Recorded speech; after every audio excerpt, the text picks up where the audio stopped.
Yes!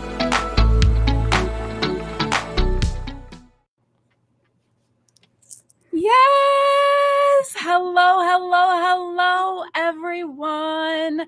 Welcome to the Sovereign Soul and welcome to Spanglish World Networks on Zingo TV channels 250 and 251. Go take a moment to download the app on your mobile and TV devices. You can find the Zingo TV app in your respective app stores, iOS and Android.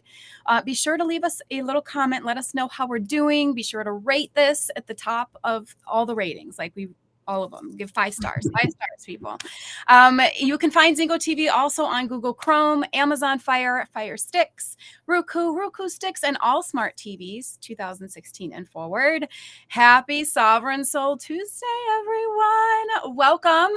We're going to be hosting some online viewers as well as we get going here on all of the social media platforms.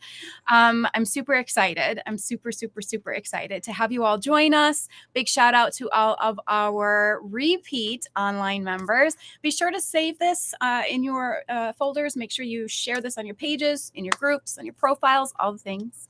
I am your host, Jacqueline Hopper. I am a self-mastery guide. Whew, I don't know who I am today. I'm a self-mastery guide, energy healer, and best-selling author. Today's guests, Lauren and Matt Griner, are the dynamic duo. I actually wanted to edit your bio, which I didn't think was my place, but I did. I wanted to edit your bio to the powerhouse team. Oh, thank you. You're nice. Behind Grind Together podcast. As high school sweethearts, they turned their personal relationship into a business. They are relationship coaches. And they embark on this journey to inspire other people with overcoming hardships in their own relationships. With a passion for helping others navigate the complexities of love, and your girl knows all about that. We dive into topics such as relationships, mental health, sex, and parenting, fearlessly shining a light on the subject that often goes unspoken. Through their podcast, Matt and Lauren offer a platform where listeners can learn, where they can grow, and discover the true essence of life's everyday experiences, including the highs and the lows. So join me as we welcome Matt and Lauren Griner to the show. I'm so grateful to have you here. I have been thinking about you guys behind the scenes. Most people don't know, but behind the scenes. Yeah. I was like, Lauren, I have to remember to say your name right, Lauren, because Lauren is spelled the same way, and I pronounce it like Lauren. Are you sure we have a baby before the show? She's like, Lauren is not worried. She's like, nope. She's here. She's here. She's here. She wanted to be a part of it. She couldn't miss it, so she came a little early. So I'm so honored. What is her name? Her name is Claire.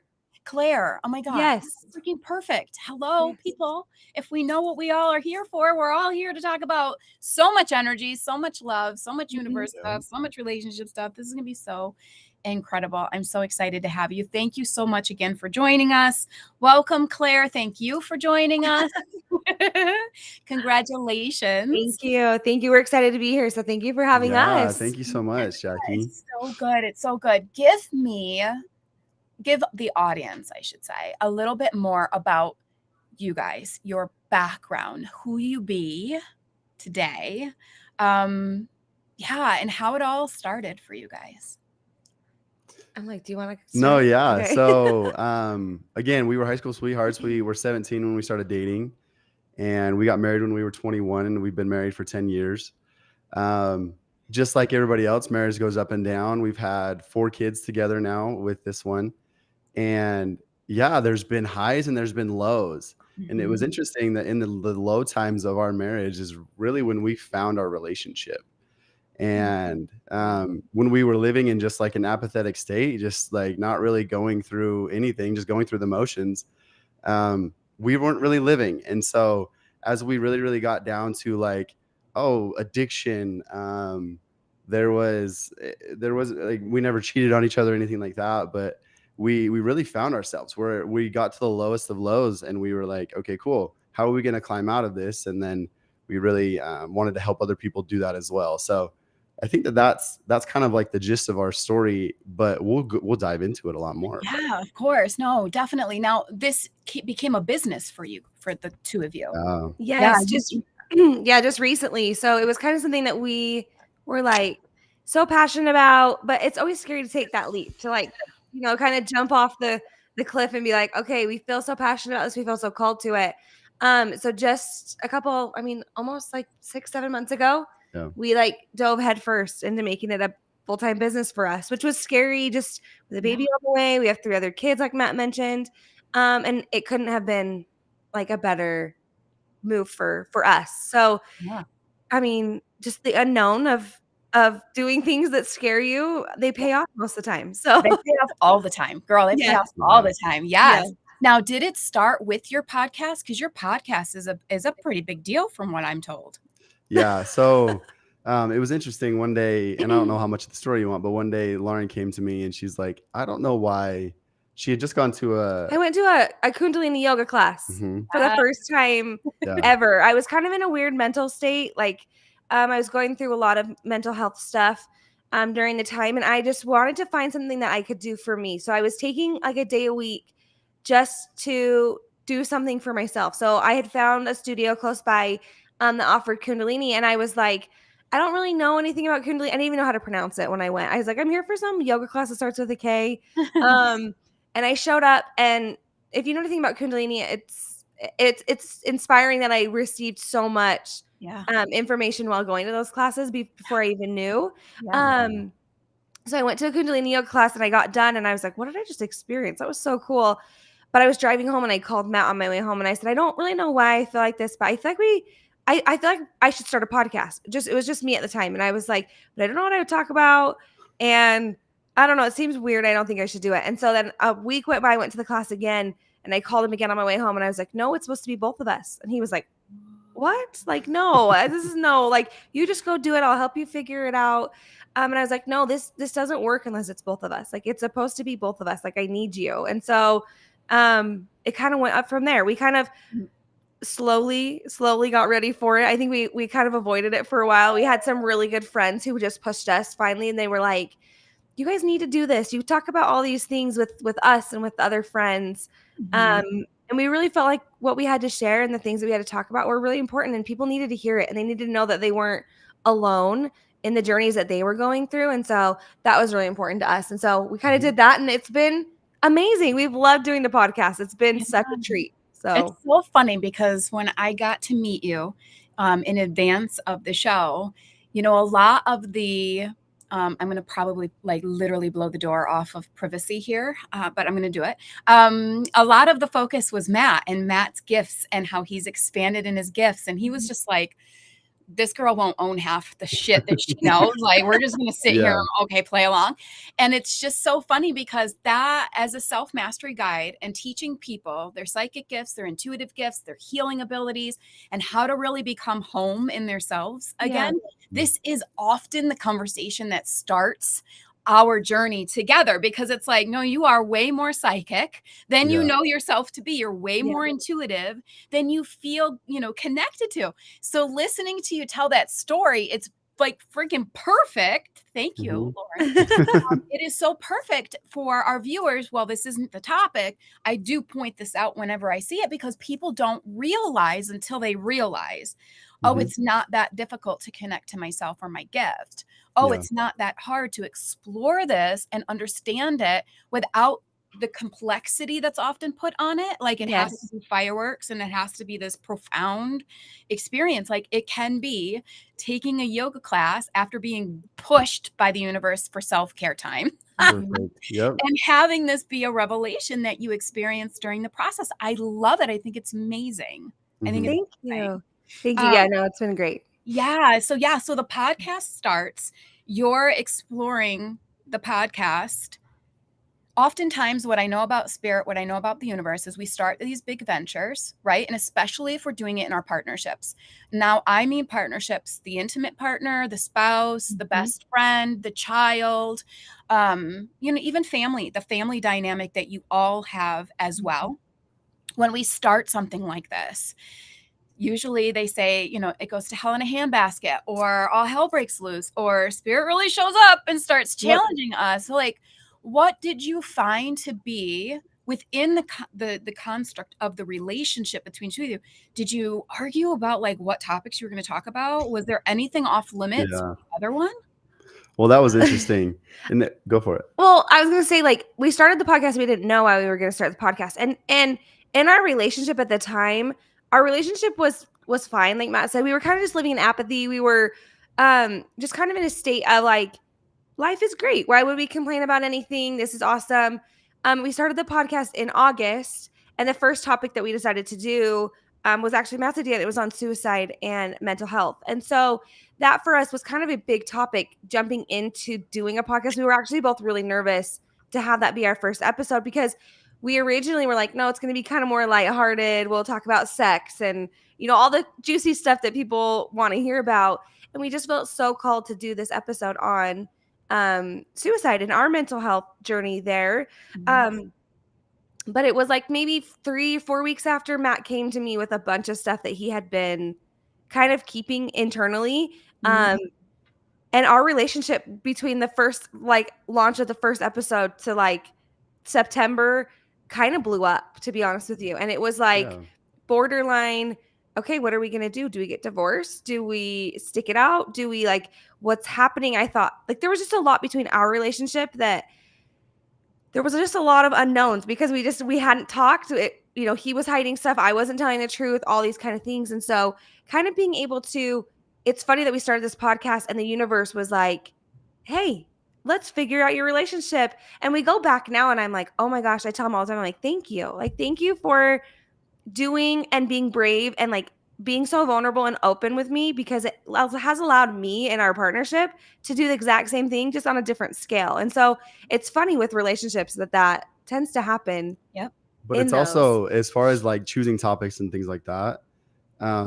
As far as like intuition goes, intuitively, I was like, the very first one that we have to talk about is suicide prevention and our journey in that. Because we both had suicidal thoughts and we know so many people that have actually taken their lives, unfortunately. And I was like, if there's something that I'm going to talk about, it's going to be that first, right? Because if we can at least help one person, then we can do that. And it was so interesting because you probably know, and anybody else that also knows, it's so hard to actually say something that makes somebody else uncomfortable, because right, like we were even uncomfortable sharing those things, right? And so that kind of started us on this journey of like, hey, as we share things and as we shed a light on these things for other people, it also helps ourselves, right? And in helping ourselves, we're going to grow that way, and as we grow, we're going to help others. And so picking topics has never been hard for us. It's because we only talk about topics that we're going through in our relationship that week, right? I love that. Super, super organic. And I think too, when we acknowledge, right? We don't often know it in the beginning. We don't often see it in the beginning. When we acknowledge that we are leaders, let's put it that way. When we acknowledge we're leaders, especially in the spiritual spaces, we also have to take on the badge of trigger warnings, like the badge of, I can trigger people. Like it's just my superpower. You know what I mean?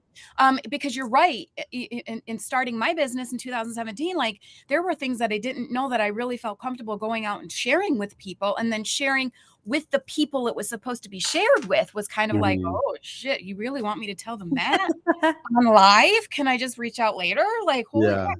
But we start to really, I don't want to say we ever really get comfortable with it, because I still really feel like somebody's energy when you're talking about a conversation, or the energy of the conversation and what it has the tendency to do in other people's worlds. And I think that's where the responsibility comes in as leaders, to be very mindful that this is going to be a conversation that's going to trigger some people, that people are going to end up needing maybe a bit more support around. And I'm sure they know that they can reach out to you via Instagram and your other platforms if there's a heavy conversation that they really need a little bit more love and support and nurturing around. Like, this is a platform you can come and get that. But we have to show up in that way, and we have to say the things that we know we're being guided to say, because we live in a world that's been conditioned, or we are conditioned to believe that we have to be polite. Be careful what you say. You don't want to hurt anybody's feelings. And somehow that got misconstrued because, yes, of course, we're not meant to be rude, disrespectful, but hurting someone's feelings when you're talking truth is actually doing them such a greater service than not. Yeah. Right? Yes, Because no, totally. that is in a student teacher or a mentor coaching type of container. That is the ultimate Yeah. space where people can heal and where people can discover what they need to know. Well, it's interesting you say that because our last couple podcast episodes have been on that. No. Where it's as we make other people uncomfortable with what we're saying, it actually Mhm. gives them the opportunity to look at what's making them uncomfortable. I love this. I yeah. love this. I love this. I love this. Mhm. The team is letting us know that we've got lots of people watching. So please don't Cool. hesitate. Matt and Lauren, they're really cool people. They don't bite online. I don't know what it's like in person, but they don't bite online. We're Feel really nice. free. We don't. Feel free at any time. Audience members chime in. Lauren is even helping us out. Say hello. If you're watching, ask your questions so we can answer them. We haven't even really gotten into the meat of the discussion yet, but when this stuff starts coming in, I want everyone asking those questions, sharing your thoughts. If this hits home for you, we want to know about it and we can continue that. But I think this is a perfect place to ask you a question. Yeah. Now, when I consider partnership, again, it isn't just the partnerships that we have here in the physical world, right? The people that we mingle with, our friends, our family, our partners. It's also the divine partnership that we have with source, spirit, God, the universe, wherever you find that, however you connect to it. And I know for both of you, you seek to bring in this higher consciousness into not just your lives, but into the conversations that you're having and allowing it to kind of have its own space in the conversation to lend more guidance, more support to the people that are listening to you. So when you consider this question, which is define divine love as you know it today, I want you to consider like all assets or all aspects, I should say, of divine. Does that make sense? So Yeah. now the Let's divine keep going love. with it. Yeah, between the two of you, like I know you can handle this question. I know you're ready. Like not just the divine love between the two of you, but the divine love that's expressed through the two of you when you're working with other people. Wow, that's amazing. Yeah. I think let's go to the definition of it for us first, Yes. right? And it's interesting. We talked about this right before. The divine love for us is absolute freedom. And so as you set your partner free, you actually are giving them the ability to love you back and love themselves. Yes. But I think before even loving your partner, we have to start with yourself. And there's so much divinity within ourselves. And as we tap into who we are, what makes us who we are, what makes us tick, the things that light us up, and as we tell our truth, right? That's how we become ourselves. And that's when we invite divineness, the divinity within us. Yeah. And then we can bring that to our partnership. And some of the words that we used were like, what were they? They were like non-judgment. Non-judgment, accepting, unconditional, all of those things. Like that defines divine love for us in our relationship. I love this. So I'm going to quote you, Matt. Are you ready? Yeah. Okay. Being selfish is one of the best gifts you can give yourself. I loved it. I was like, where's my microphone? Where's my Yeti? Where's my Yeti? I want to drop the mic. Where's my Yeti?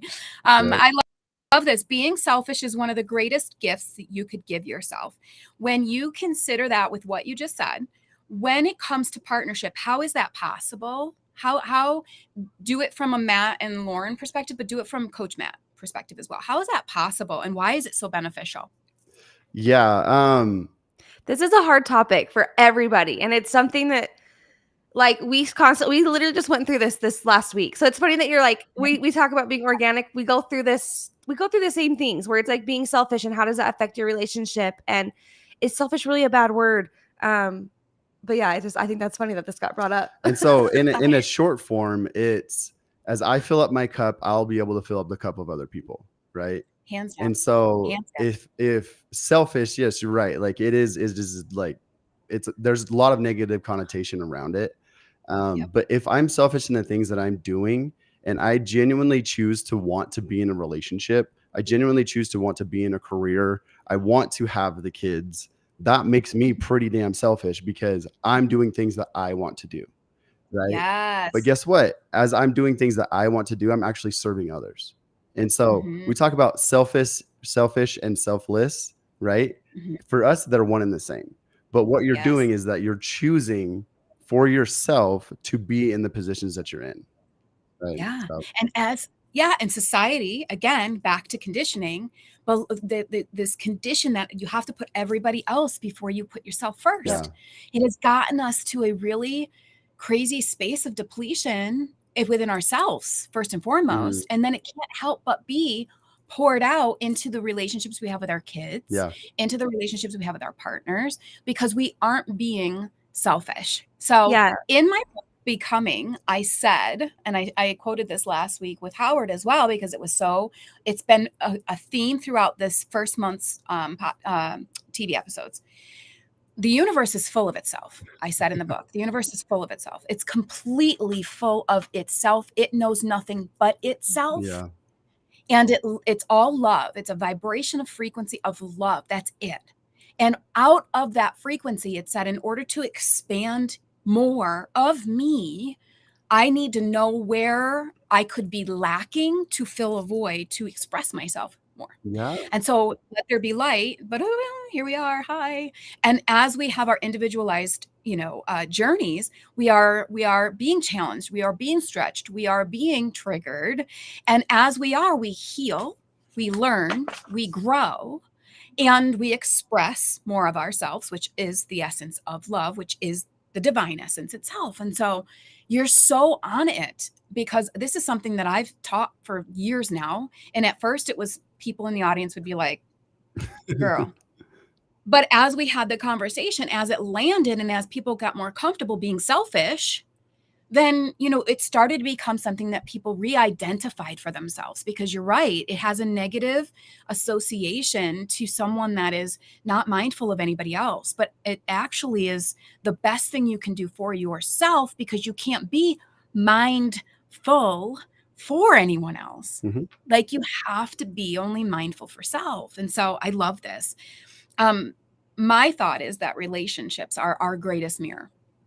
Whether it's our kids, right? And I want to go there with you guys. Whether it's our kids, whether it's our, our spouses, our family, our friends, they're our greatest mirrors, because they are the closest thing that trigger where we still need to grow and where we still need to expand.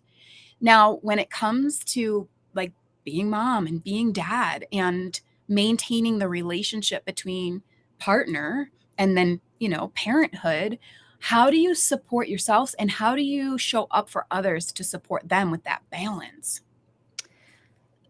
You just look at me. Go for it. This is a hard one. Just because, like what Matt said, as far as like being selfish, I feel like growing up for me personally, love was taught to be, and it's not necessarily a bad thing. I think it's for a lot of people. Love was taught to be very transactional, very like, you do this for me because you love me. And so I've grown up with that mentality of, okay, I show up for people because I love them, or I'm doing this because I love them, or whatever. And so it's conditioned kind of into our kids as well. And it was interesting when we started to learn these concepts, the mirrors that my kids showed to me, what I was projecting, like even onto them, and then what they were showing me back. Our daughter had a part in like a church thing. And it was, how can I show my family love? And she wrote, helping clean the kitchen. And I lost it, because I was like, she's 4. Why is she correlating her love with cleaning the kitchen? And it was a really, really interesting mirror for me to say, oh my gosh, this is how I feel. Like, this is how I've shown up in all my relationships of, cleaning or whatever that looks like. And I know that's so silly, but for me, it was an interesting mirror to have her show me that and say, oh my gosh, hey, we got to adjust some things in my life. Like, this doesn't sit well with me. It doesn't sit well with me that my daughter thinks that the way that she receives love from us, or the way that she shows love to us, is by doing housework. Like, no. So we had to have a big conversation around that and talk to her. But our kids are so interesting when it comes to being mirrors. for us and showing up. But like Matt said, selfishly, it really is, you have to want to do it. And I think that that's what's so cool about the selfish concept is you have to want to show up for somebody. You have to want to do it selfishly for you. If that isn't there, you shouldn't do it because it just is a disservice to everybody that's involved. You can feel it. Like we talk a lot about energy, and you can feel the energy when somebody doesn't want to be there or someone's just doing you a favor. You don't want that. You want them to be sincere and genuine and selfishly show up for you in those moments. I think is way better than just agreeing to do something or showing up because they think that they should. I love And I think that there's before we even get to the relationship and the kids, right? And I talk a lot about personal because we've done a lot of work like personally. And so when you talk about mirrors and projections, and you even said the triggers, right? I think before our relationship, I think we are our own greatest mirrors. And so as we can go throughout our day to day and see what's making us uncomfortable, see what's triggering us, right? Because the projection is that anything that I say to somebody else or anything that I'm like upset about, or that's actually something that I'm going through. Yeah. Right. And so, and that's very therapeutic. If you've been to therapy, that's one of the concepts that they teach you at the very beginning. Right. Yep. But like, as we're able to look in the mirror for ourselves and figure out who we are and figure out the things that are making us uncomfortable, that's when we actually get to work on ourselves to be able to kind of relationship selfishly. So it's very cool. Yes. And I love this. And more so kudos, because not every relationship, I know from personal experience, is this both parties meeting themselves first and then coming together to support one another. Which doesn't Because happen hardly ever. Because people aren't taught this. You need to focus on you. You've got to heal you. You've got to work on you, because I can't do that for you. And there's obviously, now we understand why we can't do that for other people, right? Like, and so like, this is often where, people take a break, but friendships separate, family grows apart, partnerships, they dissolve, because you need two people willing to work on themselves before they can even attempt to try and bring their half into a relationship. Very true. I love this. I've got another area I want to dive into that is going to be so good. But before I do, I think this is a perfect place to just direct everyone. For those of you watching on the streaming devices, there's this QR code right smack dab in the middle underneath us. I need you to scan that, and I need you to go check out Matt and Lauren's podcast. I believe it's the Instagram page, where you're going to find all their information on this amazing podcast that they do. Please go scan that so that you can visit that. While you're looking at them and checking them out, be sure to check out Divine Partnerships and Money. It is an 8-week course that I'm starting tomorrow. I can't even believe it's finally here. The team has been working on all the back end stuff. I've been channeling for the past 2.5 months around how I want to bring this amazing group course to life. So I need you to scan that code. For those of you watching online, the team's going to drop the link where you can go and find all of this easier for you on social media. But please go check out both Matt and Lauren Griner's Instagram page and the Divine Partnership and Money page, so that you can learn more about this program. You don't want to miss it. It starts tomorrow. It's 8 full weeks of awesome. And we're going to dive into partnerships so much more deeper, and money as well, because those two things, for me, they go hand in hand. And I'm really excited to talk about those things. Okay. I'm going to quote you again. Well, not technically quote you. I love it. Technically quote you here, but there is an episode or a part in one of your episodes where you talk about fear. And I love this because I feel like fear is that's the crux of like pretty much every opportunity for healing and every opportunity for growth and every opportunity for expansion, right? Like fear is the thing that escorts us in through the door. And you talk about when fear is present in your relationship, that you jump right on in. I think it's like, I jump in. If there's fear, we've decided we're just going to jump in. How do you do that when you're shaking in your boots, when you know what you're about to express to your partner is going to create some sort of energy for them that they have to become then responsible for? How do you jump right into fear when it comes up in the relationship, whether it's around money or intimacy or connection? How do you do that? I think it's gonna be hard for anybody that hasn't done the work. Um, Hmm. because we have very much come to a spot in our relationship where we understand that the things that are making us uncomfortable are helping us grow. If you haven't gotten to that spot, it would be hard, right? Yeah. And so I think before even answering that question, I would probably find like a safe space, right? I would go to therapy. I would find a coach, because as you do those things and you create so much contention in your relationship, you are going to want to go to someone that's going to see it from all perspectives, right? Yep. So that would be the first thing for me. But if we talk about fear, I love acronyms, and the acronym for fear is false evidence appearing real, right?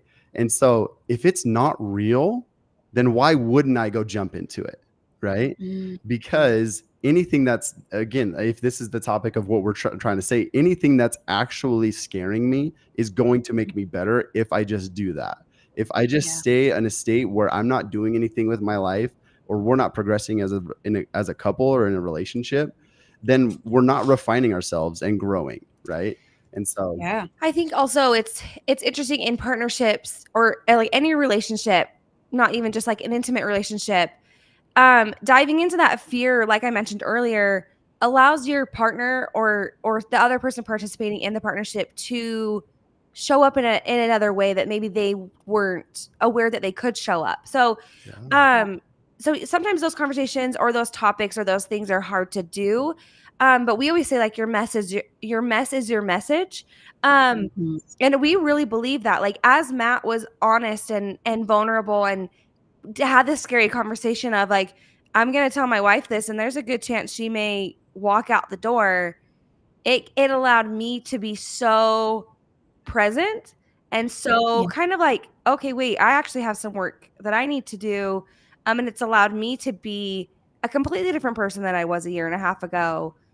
Because he had the hard conversation, because he did something that was scary, because and he didn't let fear win. He didn't like, not share things with me. And that's how our whole relationship has been going forward is we do ourselves such a disservice when we don't act on the fear Mhm. because it just holds us back. Then we have so much regret. And then we live in that shame and guilt and all that thing of like, I wish I would have done this or I should have done this. And it's like, no, just leap. Like it's so worth it. I promise.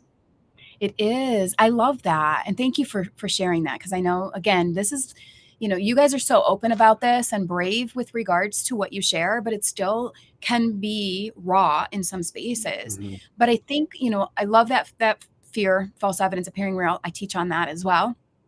And what Spirit just brought through was brilliant as always, is that false evidence that appears real actually lacks the essence of love. And so like when we are in a moment where we know fear is at the door, so to speak, and we're going to walk through it, I think the most empowering thing that we can remember, even if we can't feel it, even if we can't see it, even if we can't hear it, even if we're like searching within the energy field for it and it's not like vibrantly present, we have to remember that by facing these things that are illusions that aren't actually real in the sense of matter, but real in the sense of accuracy, that we will discover the truth. And truth is love. That's all that is. And as we go through these uncomfortable spaces and conversations, it makes way for more love. And sometimes more love expands the relationship. And sometimes that facing that fear, stepping in, bringing love with you, having those hard conversations does give you an opportunity to surrender what in that moment you recognize or realize no longer serves you. It just doesn't serve it anymore. I'm not serving as my end. You're not serving as your end. And in order for us to go into a space, a new partnership, no matter what it looks like, we want to be aligned always with that does serve us. And so facing that fear, finding where the illusion is or the lack of Yeah. love, where that is, this is going to allow us to really bring in spirit to have its way with what's meant to be expanded. And it's always comfort zones. Oh my gosh, Mhm. it's always comfort zones, is it not? Yeah, I Mhm. love that. And I think that like as we jump into fear and tell our truth, If we want to talk about like physical, like our physical bodies and our physical beings, Ooh, um, yeah. our society, from what you were talking about, teaches us that as we repress things and we are not our true selves, that's when we're okay, right? Mhm. I would Yeah, challenge that till the day I die. same. Um, as we speak our truth, as we come out with what the things inside of us that are making us so uncomfortable, the things that are scaring us the most, that's when we actually set ourselves free. And it's interesting, Mm, if we're talking about physical, I used to have knee pain a ton, right? I used to have chest pain a ton. My heart, I thought I was going to have a heart attack 24/7. Um, mm, when we started on this journey and I opened up to my truth and I started sharing and I don't repress anything anymore. I no longer have those pains in my body anymore. Um, yes. there is so much in actually being an authentic version of yourself that sets you free from the chains of like physical illness, and all those things, right? And so, jumping into all of that, yeah, I mean, we could talk about very like worldly things as far as fear goes, but if we're talking about spiritual, I Yeah, 1000% that, apart from modern medicine, this is a way of healing yourself physically as well. 100%. So 100%. You're absolutely right. Now, I wanna talk about authenticity okay. because you said one of my favorite words. But when we talk about authenticity, talk to me about what you know that. What's the definition of authentic self for you? Ooh, um, freedom, and it's Mhm, being yourself 24/7. mhm. And that's not, I mean, I don't want to sound redundant, but it's not repressing anything that you feel, or want to say for anyone else. Yeah, Um, authenticity is the key to happiness, in my opinion. yeah, Um, that would be yeah. my Auth definition. Yeah, I love it, and authenticity leads to sovereignty. It leads to our awareness of our Yeah. sovereignty, our ability to have dominion over the world that we create. Because if I'm source in a body and I truly believe myself to be, then if source creates those worlds, I create my world as well. And we do that through our thoughts, which is really, really real. Oh my gosh, I can't talk. We're gonna figure it out. Having a technical technology difficulty up there. Which is really what fear only has is our minds. That's it. Fear doesn't have the attachment to the body. Fear doesn't have the attachment, to the physical world. Mhm. Fear only has an attachment to the mind. And so when we're sitting in this, query around like what's going on, what is going to happen, and I'm trying to logically figure out my solutions and things of that nature, the authenticity that is me is actually found down here. It's not up here. My authentic self's down here. And so for me to be able to Wow. drop out of my head into my beingness, listening to my body that wants to abort, like you're saying, knee pain, chest pain, neck pain, eye pain, ear pain, like you name it, the body's freaking out because it wants to avoid uncomfortable conversations Mhm. and it wants to avoid uncomfortable spaces. Why? Because we've never done this human thing before. Yeah. Right? I We don't know what the next step is. Yeah, and I love that you talked about getting out of your head and dropping into your heart, right? Yeah. Because and this is probably one of the first things that we teach on, and I would Yeah. love everybody's opinion on this, but as Yeah. we actually like, "You are not your thoughts" is so real. Yes. Um, I actually like to put a name to my thoughts and take them out of my head and put them in front of me, right? And we Mm. always say that, like one thing that we love to teach on is that like if you were to take all of the negative thoughts that you tell yourself, like I'm fat, I'm not good enough, like I don't make enough money, I don't do this and this, and you Right. you take that out and put it in the form of a body in front of yourself, there's no chance in hell that you would have a conversation with somebody that was telling you those things, right? Mm. Like you would dismiss them within 5 seconds. And Yeah. so your thoughts, and what your brain tells you on the day to day really is not your authentic self. Your Right. authentic self is what's inside of you. And we've Yeah. like there's lots of methods, and one of meditation is the perfect one for it, to drop into actually what you and who you are. Yeah. To find the answers of, okay, great, how am I going to live this life? Because my head is telling me that like I don't want to be here anymore, and that's not Yeah. real, right? Yeah. So I love that for authenticity. I love that too. Mhm. I think for me, very similar to your exercise, mine is my child. Like, as Yeah. a mom, there is nobody on this planet that I love more than my kids. And so the idea that the thoughts that I'm having about myself could be ones like, could I say that to my kid? Like, would I literally go to my child right now, look them in the eyes and say this to them? Like, Mhm. hello. Like, you know what I mean? Like, nothing's more mama bearish than the idea that someone else might even do that, let alone myself. Like, hell no. Then why would I do that to me? Like, if I Yeah. don't want this for my daughter, why in the world would I accept this for me? Mhm. Right? I think that's huge.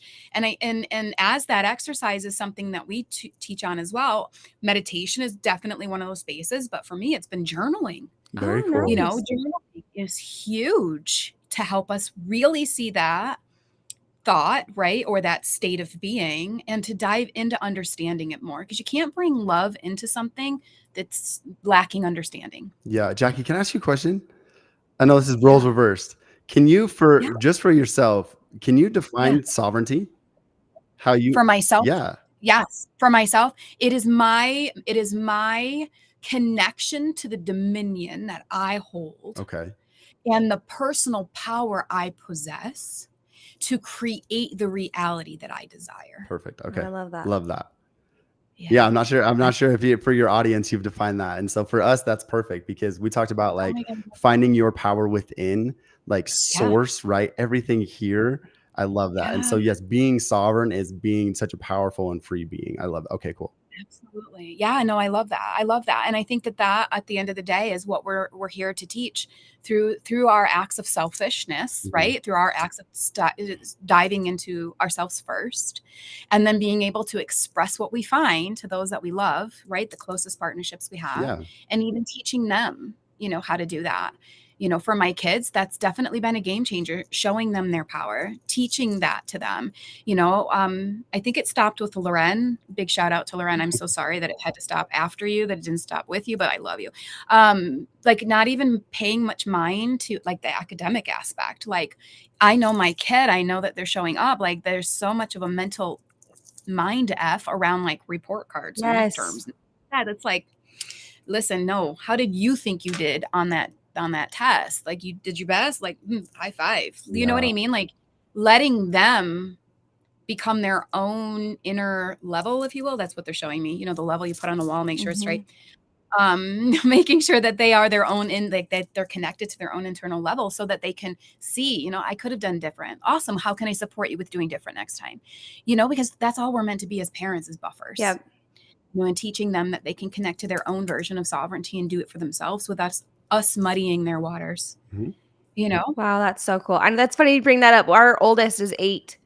And he came to us last year and asked, asked us to homeschool him this year. And I was like, no, I'm not equipped to homeschool you. Are you kidding me? Like, I was like, you talk about report cards. I was like, okay, what do I got to get to just pass so that I can graduate kind of gal. Same. And so him asking us that, but it's so funny because now looking at him, because we were like, yep, if that's what you want, let's do it. Let's try it out. And it's been so interesting how he's kind of paved the way of, showing us not only his power, but the power that we have as parents as well, of like individually what we bring to the table when it comes to parenting and parenting him. And, like even our strengths as individuals has been really fun to see. But it's crazy that our kids sometimes are tapped into that so much more than we are, and just asking. And a lot of times we're so quick to dismiss them and say, no, I don't have time for that. When in reality, like they can teach us so much. And I want to go there with you. Oh my gosh, this is so good. Thank you, thank you, thank you. Because we have I'd say about maybe 5-10 more minutes left. And please, friends, if you have questions, post them in the comments so we can leave some space to even answer those. But when it comes to us recognizing the power our children hold and how they have, or how let's use us, because we're different. We're conscious parenting here a bit more. And I think a lot of society is conscious parenting more. But when we recognize that, at one point, I believe wholeheartedly that we all, at one point, were very, very, very connected to the spiritual world. As babies, we come in so connected, going in and out between the realms, right? And as we grow, and as the world itself has its own influence on us, and yes, teachers, parents, religion, wherever we go, whatever we do, it has an impact. It has an impact on how the connection stays. You know what I mean? Like, I think we grow out of this. I think that we start really feeling like we're on our own. We're our own little buoy in this big, huge ocean, and like we're on our own. But as we start recognizing our gifts, like you have as well, we start remembering we actually aren't. We never were. And I really feel for myself, I know for sure, it's a totally different way of teaching, parenting, loving, and bringing up these new beings, because I want for them to stay as connected as possible to the divine, to the aspect of spirit that they connect with, to their vision, because they're all very empathic. And they're all very clairvoyant in their way, right? And so, like, being able to help them flourish in those spaces, I feel like it helps them stay more true and so much more connected to their authentic selves. Do you resonate with that? Yeah, Yes. for sure. And I think the reason is because, and we've talked about it before, we repress who we really are because of outside influences. Yeah. And like, we don't want to do that to our kids. And it's very, very hard because we send them to public school. We do all these things for them. But like, even if we just go on the topic of how we were able to find our spiritual abilities, right? Mhm. The Yeah. way that we did that was we had to start to question everything in our lives. We had Yeah. to question, like, why am I in this career? Are the things that I've been taught real? Do I actually believe them? Right. Mhm. And we had to start pushing all these things that society, the world has put on us in our brains away, and actually understand what our truth was. Right.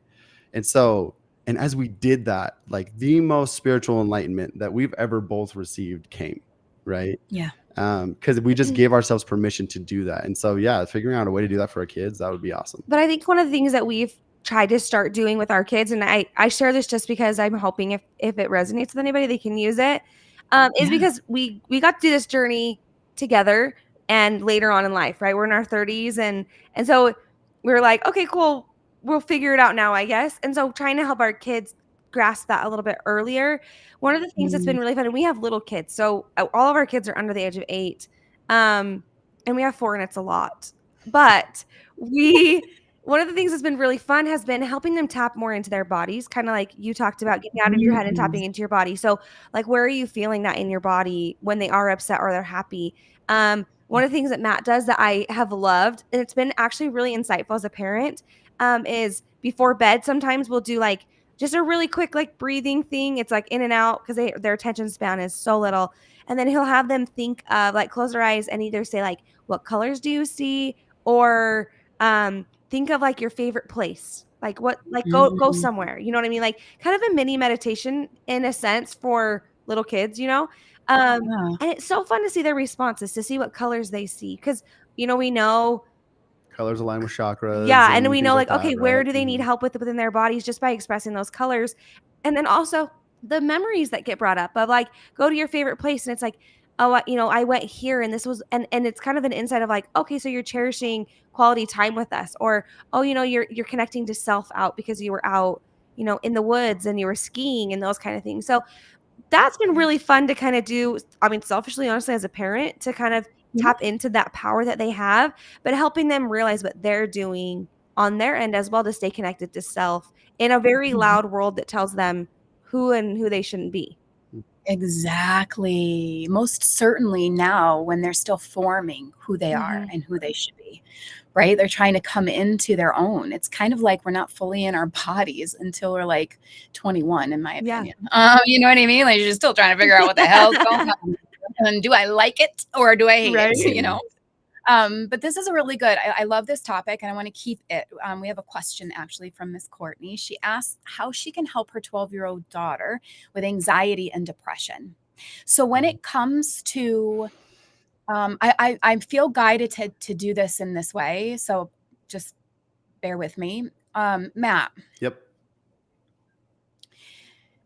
as someone who has struggled with anxiety and depression, and even as a child myself that has very similar wounds here with what she's sharing. She's also sharing that her daughter's bullied a lot and has self-esteem that's non-existent. So she is always hating herself. If we go back, and I'll share mine as well, like I'm not just putting you on the spot. If you go back to your 12-year-old self, what would you tell him, and what would he like? How would you hold space for him? Yeah. Try not to get emotional. I'm sorry.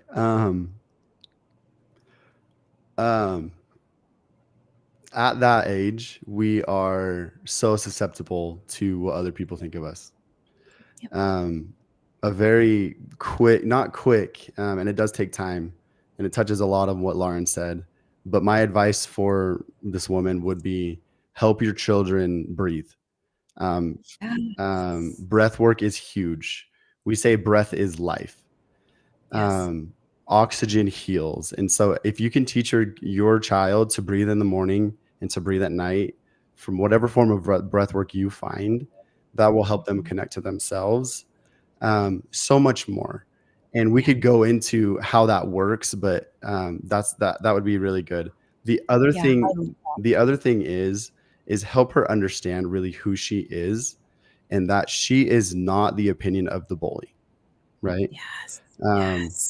Also, Yes. so that's of three things. That was two. Breathe. She's not the opinion of the bully. Find out who she is.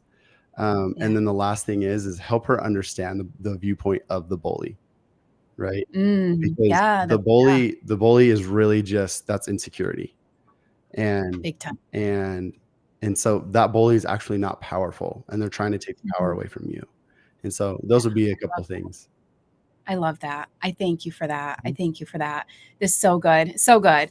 All right, friends. Well, we're getting our notices that we are ready to get kicked off. So we are going to end the show. I don't want to. I'm like, I need more time. He's like, I've been loving this. Courtney, thank you for sharing yourself. Thank you for sharing your daughter's situation with us. We love you. We're sending you massive amount of love. We know that she's got this.